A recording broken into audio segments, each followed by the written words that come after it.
Hello and welcome to today's assembly. Now, as you know, our core value for this half term is curiosity. And I want you to have a look at the symbol on the next slide and tell me what you think this is or what you know it is. Okay, shout it out nice and loud so I can hear. Louder, I can't hear you. That's right, it's a question mark, isn't it? And it's used at the end of every sentence that is asking a question. Now, what I'd like you to do is turn to the person next to you and tell them some words that you can start a question with. Okay, I'm going to pause the video and then I'm going to ask you to shout out the words that you can start a question with. Okay, so have you come up with your words yet? How many have you got? Let's see if you've got the same as me. So what, when, why, where, who, and how. Did you get those? There's still some more. Can, will, and did. And sometimes it might not be a question, it might be an I wonder statement. I wonder what? I wonder how? I wonder why? I wonder if. That's another way that you can start being curious, a curious thought, being inquisitive, or having an inquiring mind. I'm going to read you this poem. I want you to pick out the question words from this poem. So let's read it. I have some honest serving friends. They help in all I do. Their names are what and why and when and how and where and who. Then there are two others whose names are can and will. They often whirl around in my head. My brain is never still. I learn by asking questions. It helps me as I grow, working to give me knowledge, answering all the things I need to know. Okay, can you pick out the words there? Can you see the question words? Now, those are very special words that we've just read, and people have been using them ever since we developed the ability to speak. And finding the answers to those questions has meant that we've not only learned about the past, but we've discovered new things that have literally changed our world. For example, mathematicians, people who study numbers, have asked maybe how big, how heavy, how wide, and that's resulted in the need for measurements. Archaeologists and historians have learned about the past by asking, what's that, when looking at artifacts that they've found and trying to work out how old things are, and then from that to discover what they were used for, and that helped them to find out how people used to live in the past. Scientists, doctors and engineers have asked, how can we do that? How does it work? How can we solve that problem? And what can we do to make things better? Now, at school today, there were lots of questions being asked. And I'm sure if you tried to get on some of our Zoom meetings today, you will have noticed that we had lots of problems. So our technicians were asking questions like, what's gone wrong? Why is there no internet? And how can we fix that problem? So hopefully when we come into school today, and when we've come in, hoping that it's been fixed and that they've asked lots of questions that have helped them to find out what the problem was and to sort things out for us so that everything's working properly. Goodness me, there were lots and lots of scratched heads and lots of very difficult questions being asked. So I hope that they've managed to work out the answers. Now we can find the answers to many of our questions in books and on computers.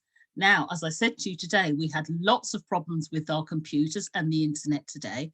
So in year 6 in particular, and some of the other year groups of the children who are actually in school, they couldn't use a computer to find out their answers. So they had to look at their books, so look at maybe some of the past work that they'd done, or to find some reference books in school.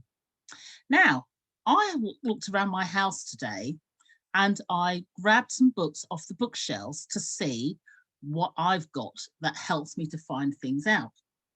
Now, in my house, we like to draw, and that's one of the things I've always wanted to get better at.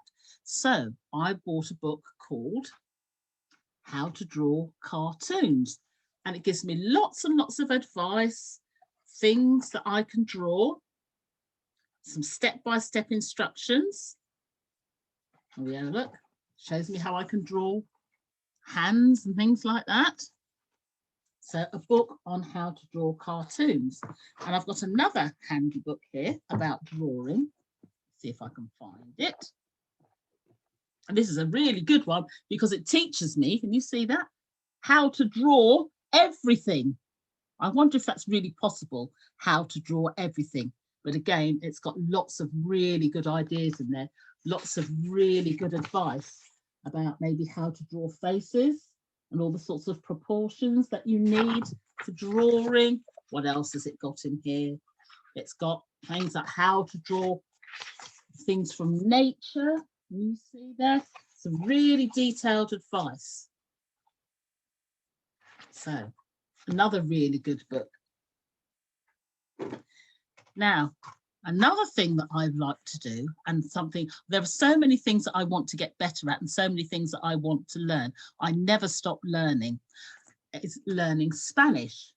Because when I go on holiday, I tend to go to countries where they speak Spanish or Portuguese. And I've always wanted to be able to converse and interact with people in their own language. So I have my Spanish book, which will help me to speak Spanish. Okay, so let me see what we've got. So it's got a section here on mi familia, all about my family. So it'll help me to learn to say my family in Spanish and to ask some useful questions. Now, all of you will know that Mrs. Wray loves maths and Mrs. Wray loves teaching maths. And there's a lot of vocabulary that you need to understand in maths.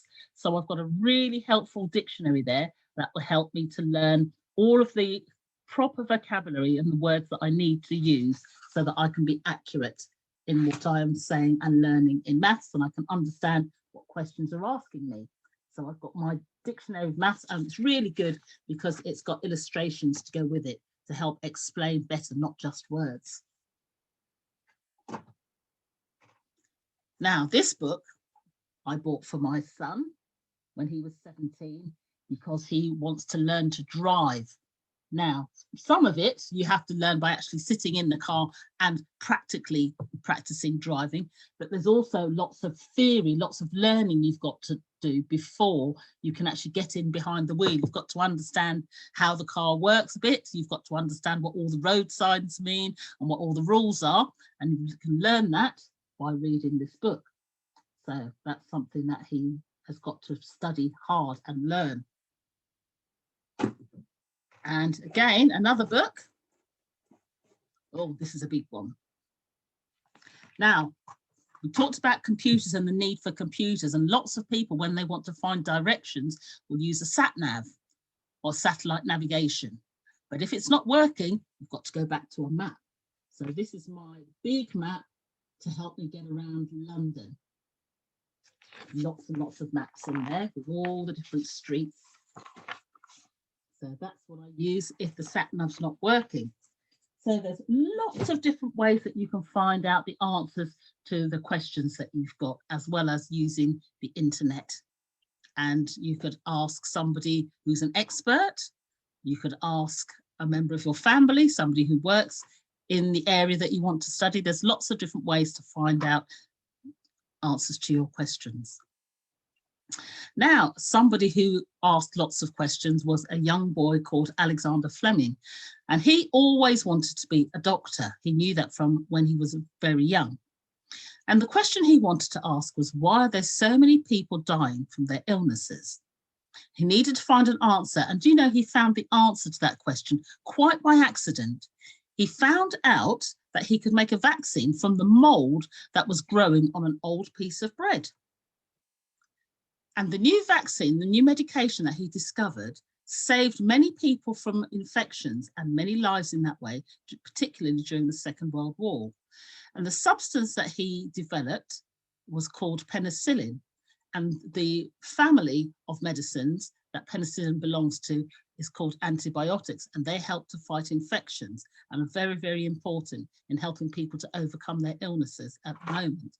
And as we know, scientists are working really hard on trying to find a way to help people beat the COVID-19, and they have come up with a vaccine. So fingers crossed that that works, but people are still asking lots of questions about how it's going to work and how well it's going to work.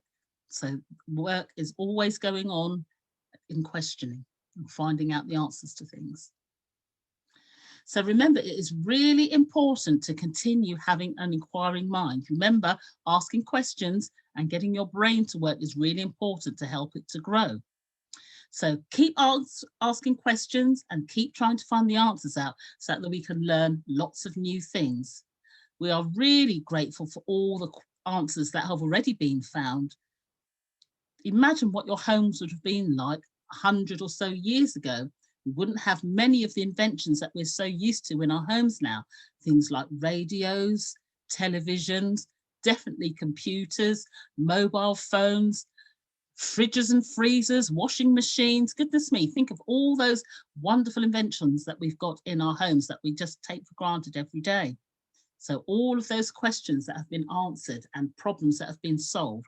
And there are so many more interesting questions to come that we haven't even thought of yet, and answers still to be found. So keep asking questions and keep trying to find the answers. Thank you for listening to my assembly today.